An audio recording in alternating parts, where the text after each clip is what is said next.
This encounter was, and still is, significantly creepier and more terrifying than anything else I've experienced so far in my life. It still haunts my thoughts anytime I go back to the place where this occurred, and leaves me feeling afraid and skeptical of any stranger I meet.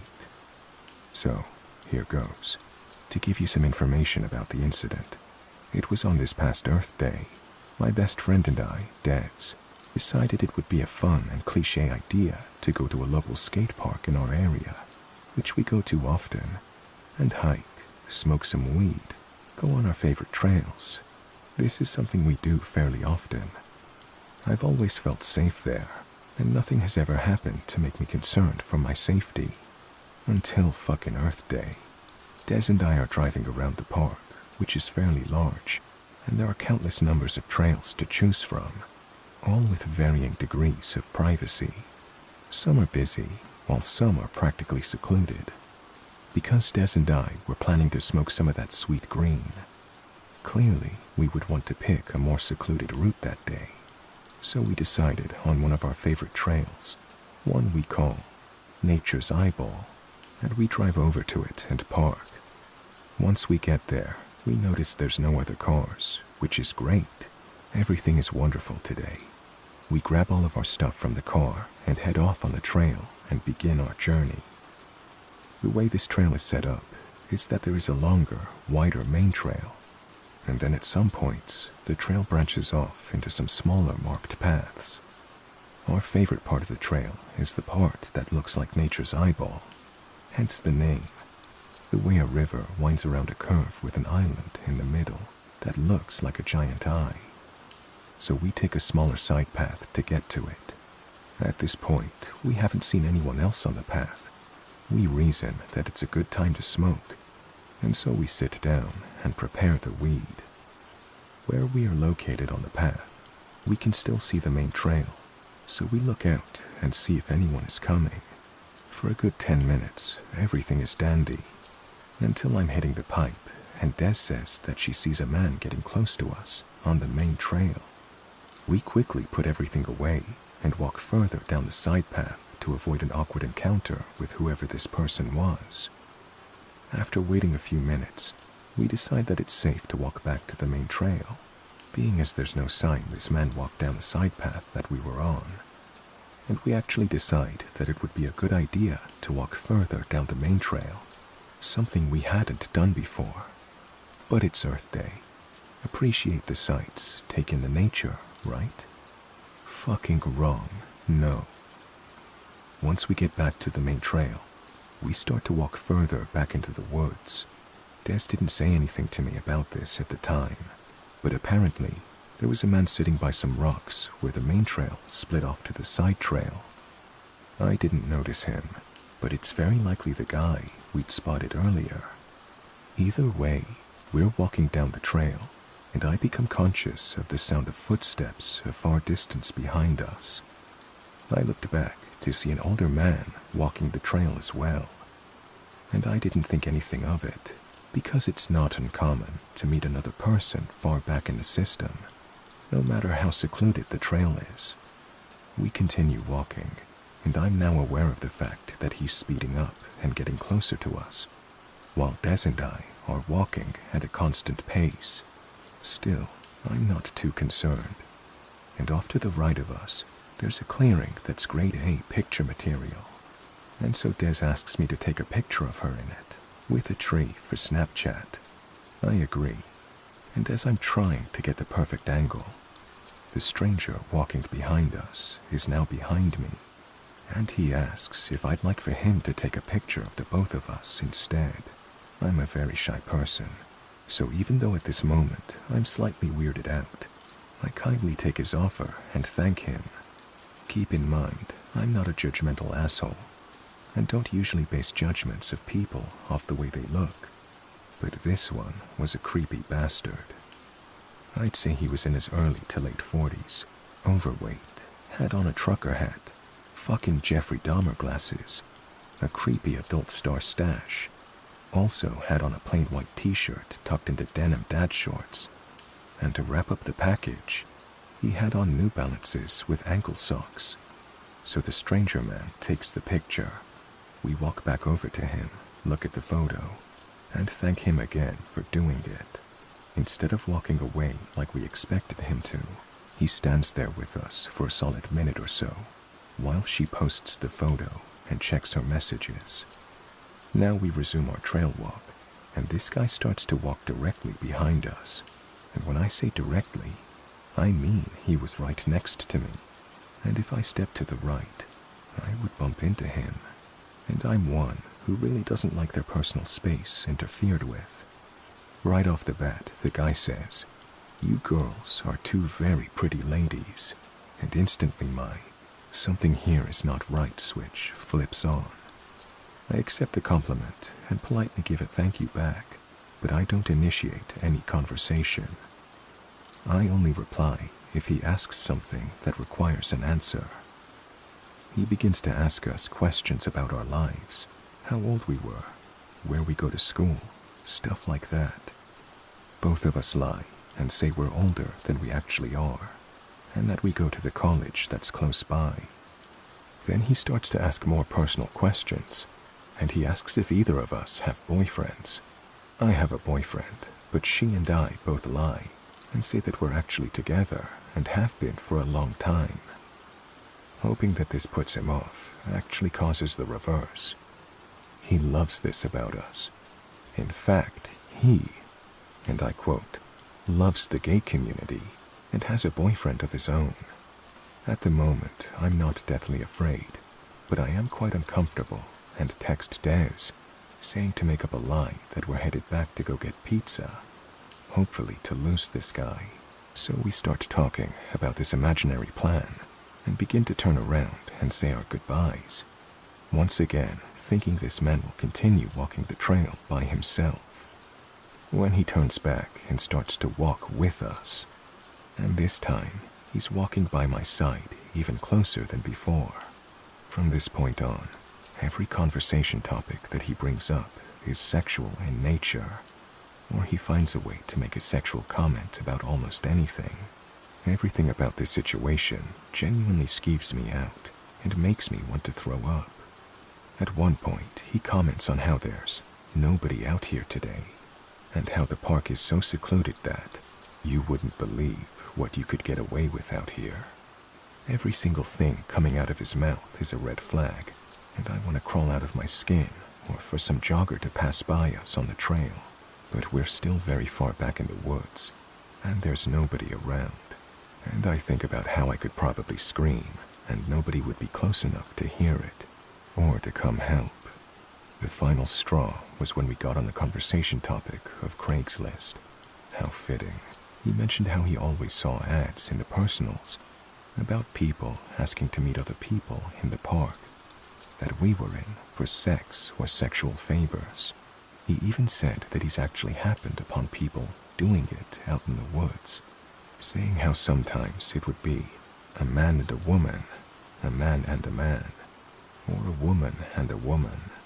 I'm terrified out of my damn mind right now, but if this man had intentions of doing something bad to one or both of us, I was trying to remain confident and put off a vibe that I wasn't as scared shitless as I was. So I try to make conversation and ask him what he does in that situation. If he walks past, says something, reports it, or something else.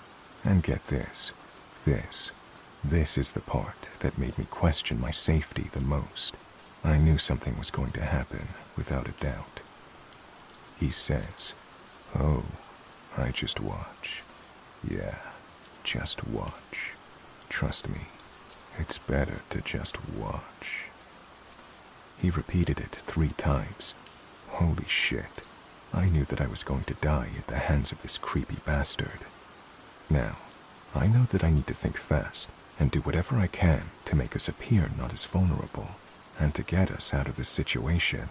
I text Des and tell her to have someone call her and to have them stay on the phone with her until we are safely back in the car. I also managed to slip my hand in my bag inconspicuously and grab my pocket knife, open it in the bag, and pull it out, and have it in my hand on the side furthest from him, where he couldn't see it. I was shaking so hard that I couldn't hold it steady. Des apparently texted both her mom and dad and tells them what's going on, tries to get in touch with her mom, to no avail. But her dad calls her, and I believe we're saved. They're talking for a very long time. She manages to work into conversation the exact name of the road we're on, and that we're walking on a trail and headed home. Everything is going smoothly, until Des's dad fucks us over completely. Keep in mind, Des's phone is broken, so she can only talk on speakerphone. The creepy stranger man can hear every word of this conversation. In the middle of talking, Des's dad says, "So is that man still following you on the trail?" Fuck me. Des hangs up immediately. Stupid move, maybe, but she did. I ask if she lost connection, trying to play it off, and she says yeah. The service is really spotty in the park. Then the guy says, "Did you tell your dad that I was following you?" We're not back to the car yet, and by no means are we safe. We make up a bullshit excuse of telling her dad about a guy we saw on the trail earlier. Half-assed, but he buys it, and we're okay for the moment. I also mention how there's all kinds of people out here, and that I always carry my knife and taser with me for protection. You never know what could happen. Overall, we put up a pretty good front of not being innocent, easy targets, and somehow we make it back to the trailhead where the cars are. Once we make it, we say our calm goodbyes and walk quickly to the car. I can't describe how good it felt to get in, lock the doors, and just scream. To be alive, I don't know, but I can't even begin to describe the terror of that situation. I never reported it or even told my parents. My friends and my boyfriend are all aware of what happened, however. So, terrifying potential murderer / sexual assaulter man, let's not meet ever again.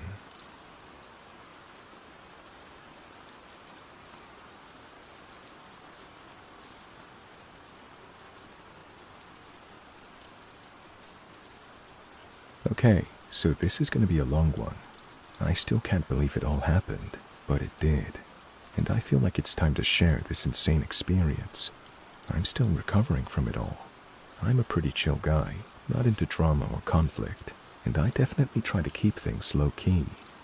At the time this all happened, I was in my mid-20s, just out of a relationship with my ex, Sarah, and everything seemed pretty normal.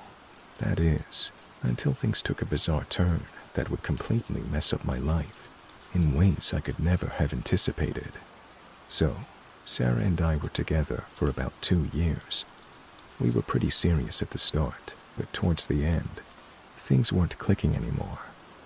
I could tell we were headed toward a breakup, and while it was sad, I wasn't devastated. Relationships sometimes just don't work out, right? We ended things amicably, or at least I thought we did. No major drama, just one of those "we're better off as friends" breakups. We split up in early summer, and for the next month or so, things seemed pretty chill. But then, things started to get weird. A few months later, I get a message from Sarah. I had been in contact with her here and there, just casual check-ins, nothing of substance. I wanted to remain friends. She drops the bombshell that she's pregnant. And not just pregnant. She's pregnant with twins. Yeah, 2 babies. At first I was shocked. We were always careful, and I wondered how she knew it was mine, since we had been separated for a couple of months. But I kept my cool, asked a couple of questions, and figured it could be some kind of mistake, or maybe she was confused. But then I remembered how she had mentioned how we talked about having kids at some point in the future. Maybe she just felt like it was the right time. But still, that obviously didn't sit right with me. What made it even weirder was that she immediately started talking about how she wanted to give the babies to one of my best friends. This friend, Lucy, was someone who I'd known for years. She was great, but had struggled with infertility issues. and was devastated by not being able to have kids of her own. Sarah had somehow become close with Lucy, and out of the blue, Sarah was telling me she was going to give the babies to her. I mentioned this to Lucy, and she had no idea what I was talking about. I was genuinely confused and somewhat freaked out.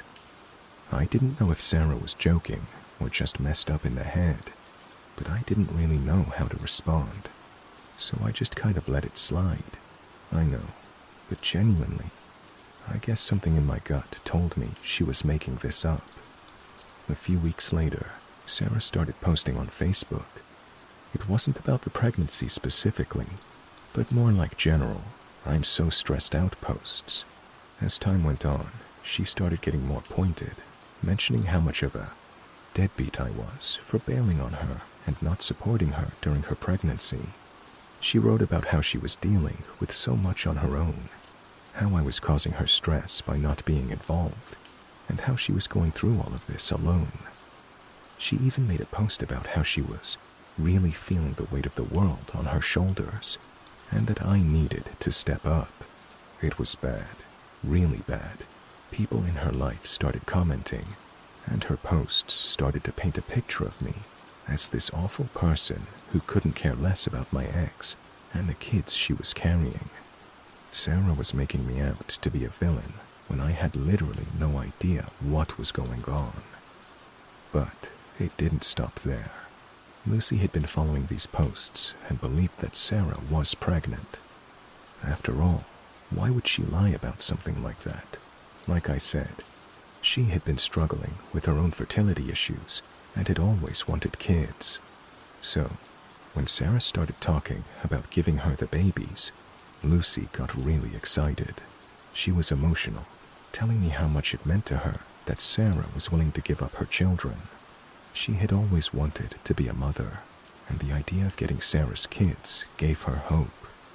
I was caught off guard by how emotional Lucy got about it.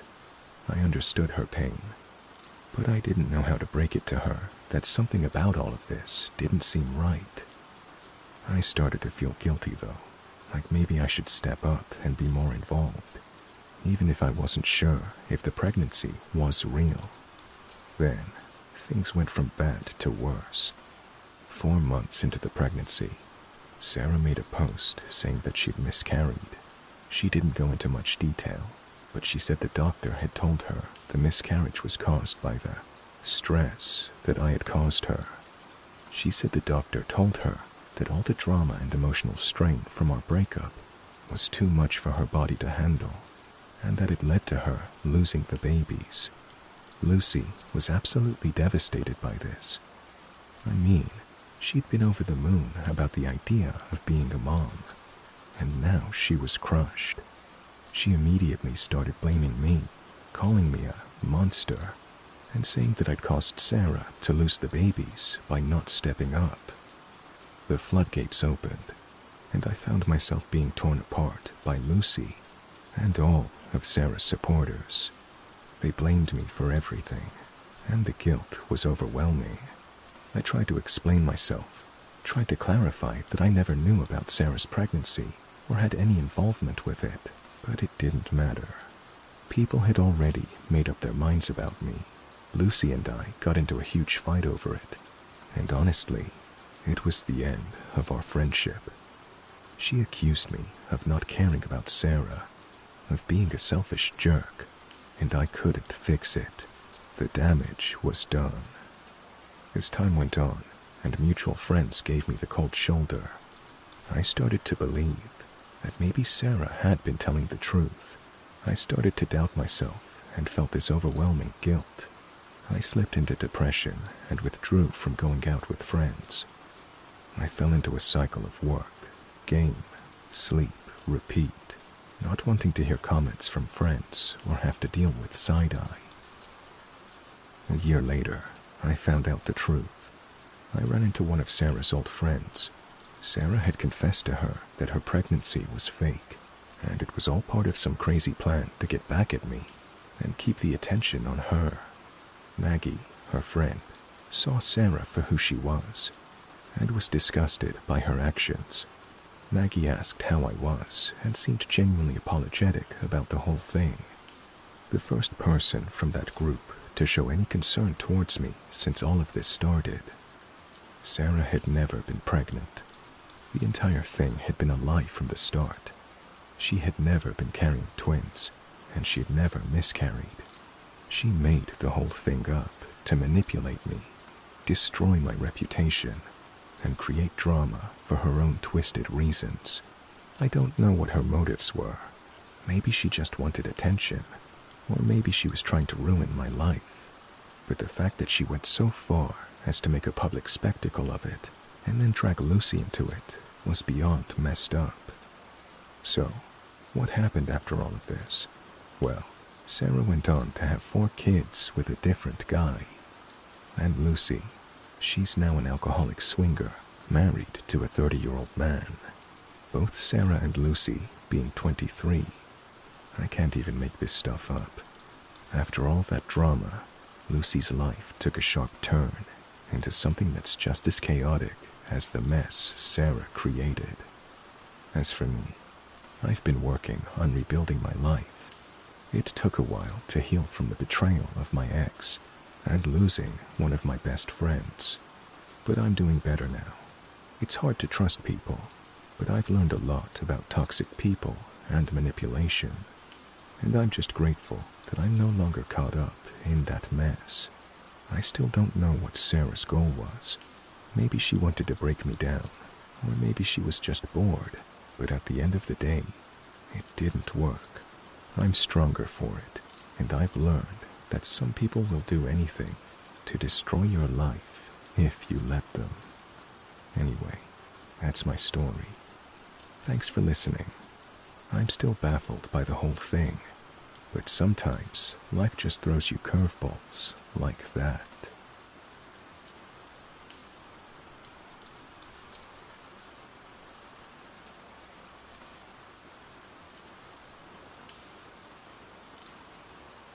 I feel like I need to share this because I don't want anyone else to go through what I've been through.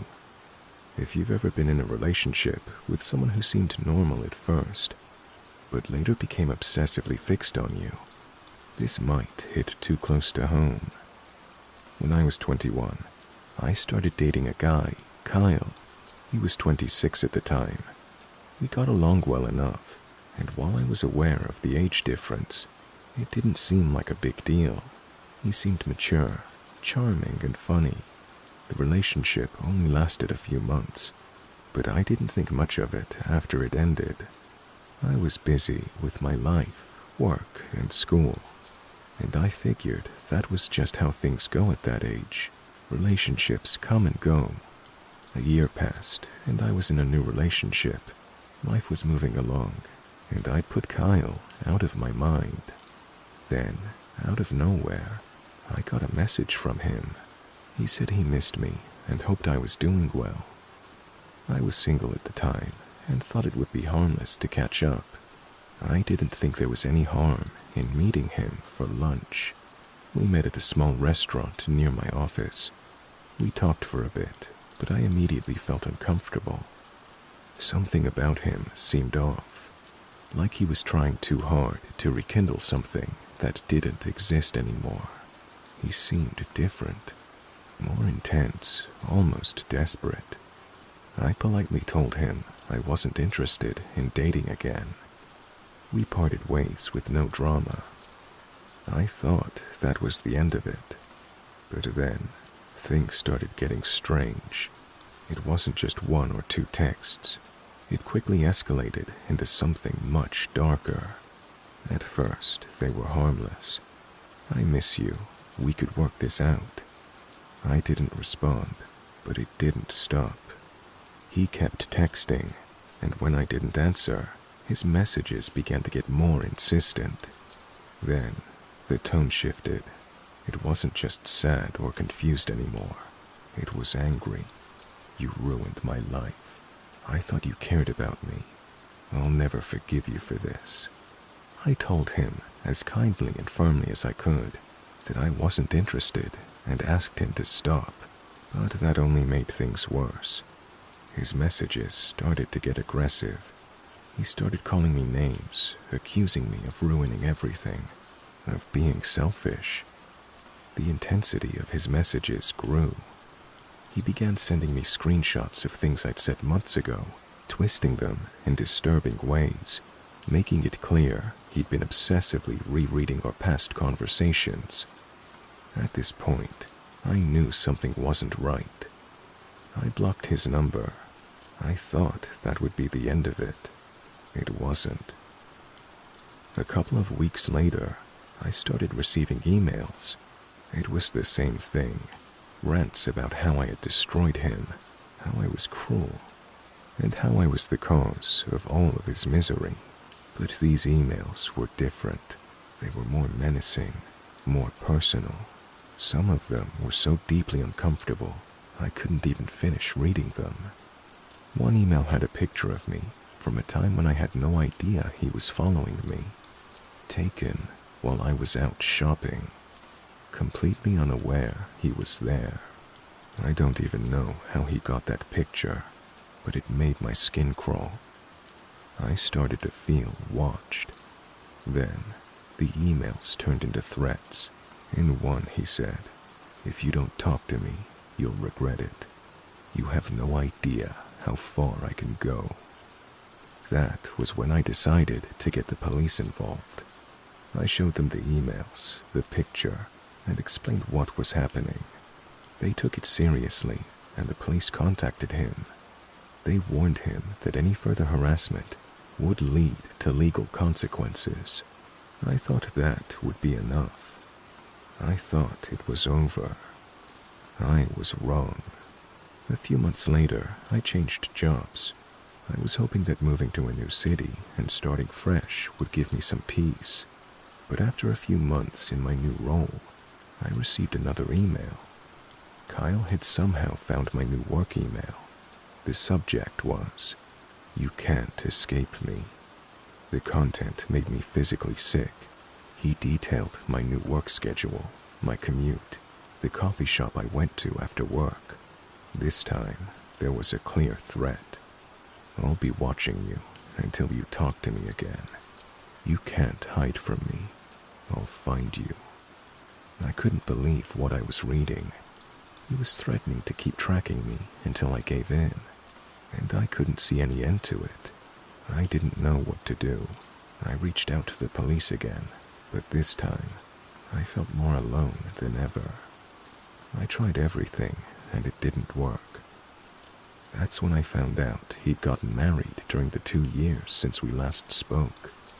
I debated whether to involve his wife, but after one particularly terrifying message, I knew I had to. I couldn't just ignore it anymore. The message said, "I will ruin you if you don't come back to me. You will regret this, and I'll make sure you never forget what we had." I reached out to his wife. I told her everything, explained what had been happening. At first, she didn't believe me, but when I offered proof, screenshots of the texts, the emails, and the disturbing messages, she finally understood the situation. She asked for everything I had. I sent her the photos, the threats, everything. Some of the things he wrote were so twisted that I had to stop reading them. He had talked about hurting me, about how he would make me his again, whether I liked it or not. His obsession with me had grown to the point where he was willing to go to extreme lengths to get me back. She confronted him, and I didn't hear from either of them for a while. I thought that maybe she'd put a stop to it, that it was finally over. It wasn't. A few months later, Kyle began following me, literally. I'd see him driving near my apartment, watching from a distance. He wasn't subtle about it either. One day, I saw him standing across the street, just staring at my window. I didn't know how to explain that to anyone, but I knew I was in danger. I went to the police again, and they agreed to help. I didn't want to involve anyone else, but at this point, I had no choice. I filed for a restraining order. The police kept him away for a while, but I couldn't stop feeling that he was still out there, watching, waiting for me to slip up. Now, almost 9 years after we first dated, he started messaging me again.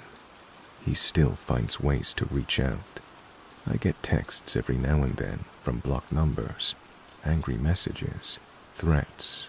Sometimes he'll ask how my night was at Jerry's, the restaurant I frequent. I had tried dating over the years, mainly with guys that trusted friends set me up with. Kyle must have seen me on a date once. As his messages became enraged, he threatened to kill any man that touched me. He said that he would get rid of anyone who got too close, and that I would never be with another man. I've changed my job, moved to new places, and even switched social media accounts multiple times. But nothing seems to stop him. He always finds a way back into my life. I am working with the police again, but I can't help but feel that nothing will stop him. So, if you're reading this and you've ever been in a relationship with someone who can't take no for an answer, please take it seriously. Obsession isn't love. It's dangerous.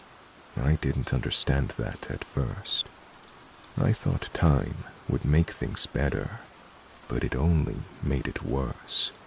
Please, don't ignore red flags.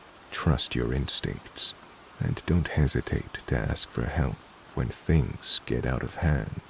You deserve peace. Stay safe out there.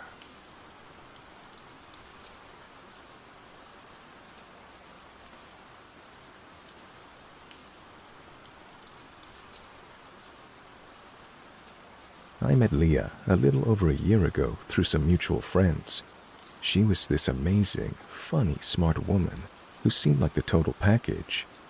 We hit it off right away, and after a few weeks of casual dating, things turned into a real relationship. At first, everything was normal. We had a good time together, went on dates, and I was happy. But looking back, I can see the red flags I missed. After a few months, I started noticing Leah was a bit controlling. Not in an obvious way at first, but the little things added up. She would ask me where I was constantly, even when I was with friends. I'd get 3 or 4 texts in a row if I didn't respond within an hour. At first, I thought it was cute, like she was just thinking of me. But as time went on, it started to feel more suffocating. She started showing up unannounced, not just at my place, but at my friends' houses too. If I was out for a drink with my buddies, she'd show up, sometimes even without texting me first. If I went out of town for work, I'd get a text saying, "I'm here at your apartment, just making sure everything's okay." She claimed it was no big deal, but I wasn't okay with it.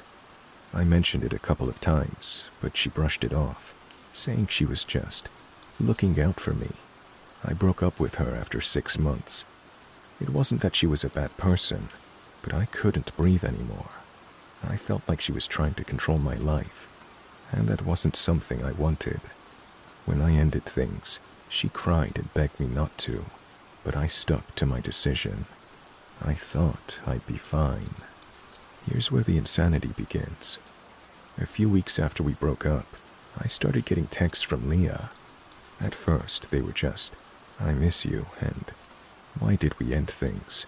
I didn't respond, but then the tone shifted. The texts went from sad and regretful to angry and spiteful. She started saying things like, "You will never find someone else like me. You're gonna regret leaving." I ignored it, hoping she'd just move on. But then, the real creepy stuff started. I was getting up to go to work one morning, and I saw something on my windshield. It was a note, a handwritten note, folded neatly and tucked under the wiper blade. It read, "I'm watching you." I thought it was a prank, but the next day, I found another note. This one said, "I see you. You're not safe." and there was a small drawing of a heart with an arrow through it. I felt this weird, cold knot in my stomach. I thought maybe someone was just messing with me. Until the next week. One evening I came home from work, and my door was cracked open. I froze. I thought maybe I'd just forgotten to lock it. But when I stepped inside, I knew something was wrong. Things were out of place. My couch cushions had been rearranged. Some of my clothes had been moved around in my bedroom. The worst part, I found a photograph of me, taken while I was out getting groceries. It was a picture of me walking out of the store, looking completely unaware. It was taken from across the street. That's when I knew she was stalking me. I don't know how she managed to get into my apartment. I had security in my building, and no one should have been able to just walk in. But it wasn't just the apartment. It was my life. She knew things I hadn't told her. She knew where I went grocery shopping, where I hung out, where I worked. It felt like she was everywhere. I tried to go to the police, but they told me there wasn't much they could do unless something worse happened. So I did what I thought would work. I blocked her on everything. Social media, my phone, email, everything. She started showing up at places where I would go. The gym, the bar, my favorite pizza place. I'd walk in and she'd be sitting there, staring at me. The first time I saw her at the gym, I froze. I tried to avoid eye contact, but she just smiled at me like nothing was wrong. She said, "I'm just here to get some exercise too," as if everything was normal. I thought maybe if I confronted her, she'd get the hint. So I called her one day, and when she picked up, I said, "Leah, what the hell is wrong with you? You need to leave me alone. This is beyond creepy." Her response, "You're mine, and you'll always be mine. I'm not going anywhere." I immediately hung up and called the police, but when they showed up, Leah was gone. They couldn't do anything at this point. No evidence, no physical threats. It was just harassment, but harassment that was driving me mad. Then, things escalated. I started receiving packages, small things at first, a stuffed animal, a box of my favorite candy. Then, things started to get more disturbing. A few weeks later, I got a small dirty bag with a lock of my hair inside. The note with it just said, "It's your turn to love me again." I was done. That was my breaking point. I filed for a restraining order, and thankfully, it was granted. But even after that, she didn't stop. The last time I saw her, I was coming home late at night, and I noticed someone standing across the street, watching me. I couldn't make out the face at first, but as I walked closer, I saw her, Leah, standing under a streetlight, staring directly at me. I froze. I thought she was going to come at me or try something violent, but she just smiled. That sick, twisted smile I'll never forget. "I'll always be watching you," she said, and then she just walked away. After that, I packed up my life and moved. I switched phone numbers, changed my email, and got a new job in a different city. It's been a few months now, and I haven't heard from her in a while. But the fear still lingers. I still double-check my locks every night. I still look over my shoulder when I'm out in public. I don't think I'll ever fully feel safe again. And the worst part, I know she's still out there. She's obsessed with me. And I'll never know what she's capable of. So, if you're reading this and something feels off about an ex, listen to your gut. If they're showing up when they're not welcome, if they're sending messages that make your skin crawl, take action immediately. Don't wait like I did. It might save you from something a lot worse. Stay safe, guys.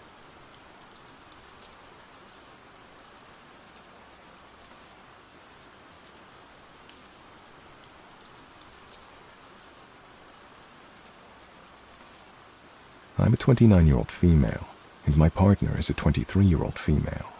We're back in her hometown, visiting her family for about a week. It is a very small, isolated town in the middle of nowhere, and basically in the middle of the woods.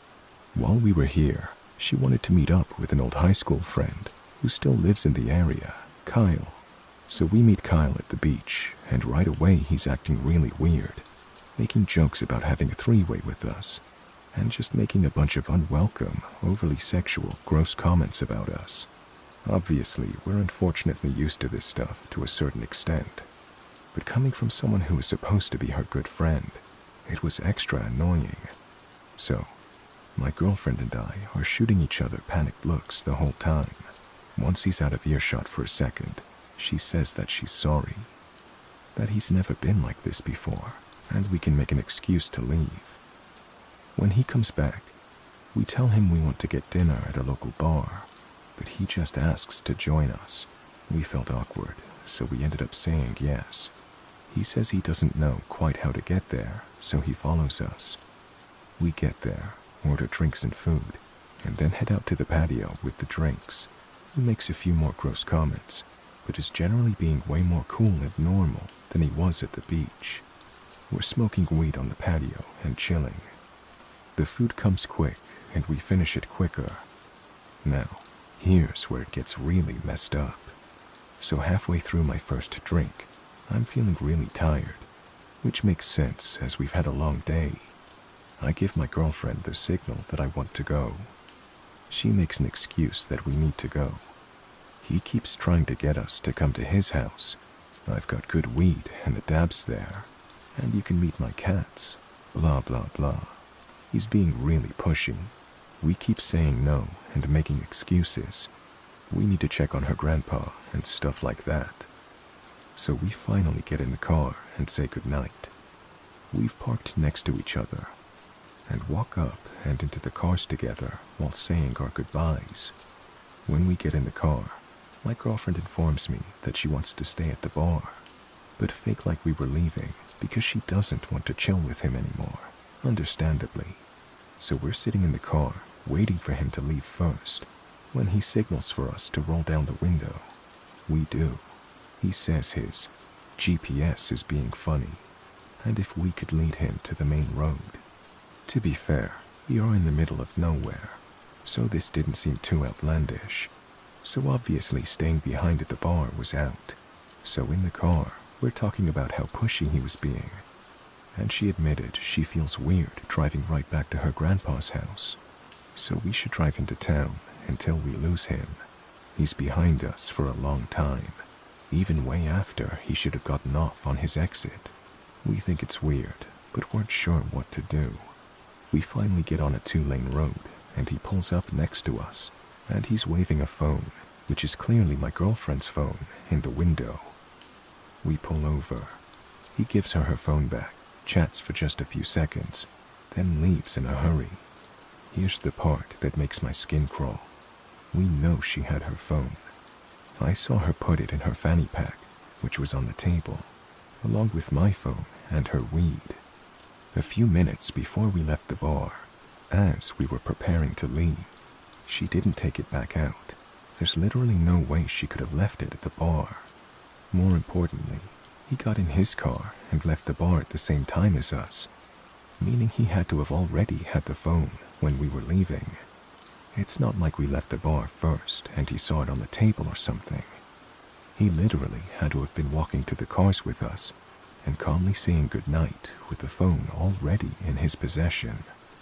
Now, the kicker, apparently, unbeknownst to me, my girlfriend had tasted a very weird, bitter taste in her straw at the bar, and was already suspicious, especially with how he'd been acting. This is why she wanted to stay back at the bar to get away from him, and stay in public where she felt it was safer. So when he walked up to the car to return her cell phone, she very casually and deliberately flashed the knife that she kept for protection in her jacket. I didn't know at the time that she'd done this, so that's why he'd left so quickly. Obviously, I was annoyed with her for not telling me her suspicions sooner, but she just didn't want me to panic. I'm really shaken up. A few things are clear.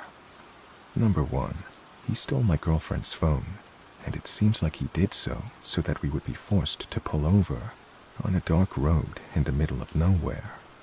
Number two, he quickly ended the conversation and left when my girlfriend flashed her knife. They've been good friends for almost 10 years.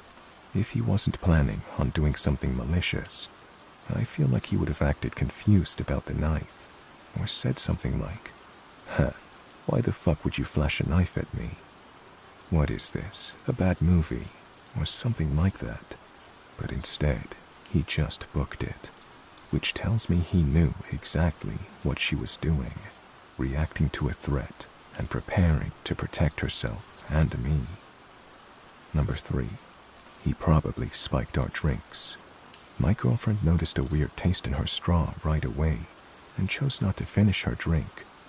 I finished half of my drink and felt very tired.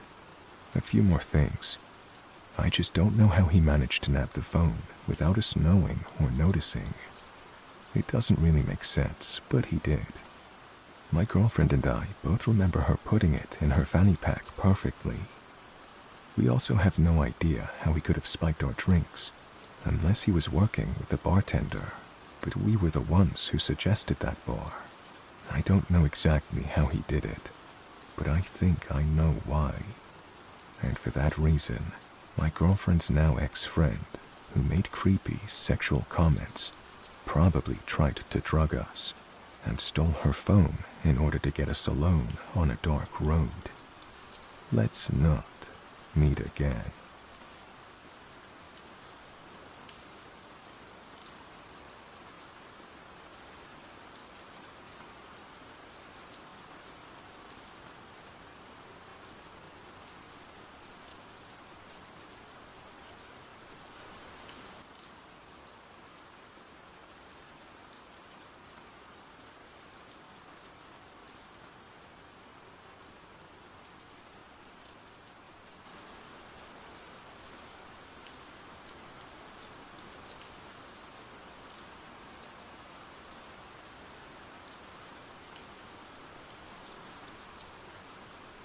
Hey guys, I hope you enjoyed that.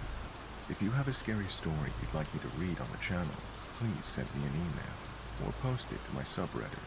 You can find details of this in the video description. It's the stories that make this, and this is the best way to ensure variety in the stories I share. Thank you all for listening, and a special thanks to my channel members and patrons who now have special access to ad-free videos and other behind-the-scenes content. Once again, thank you guys for listening. Have a great night.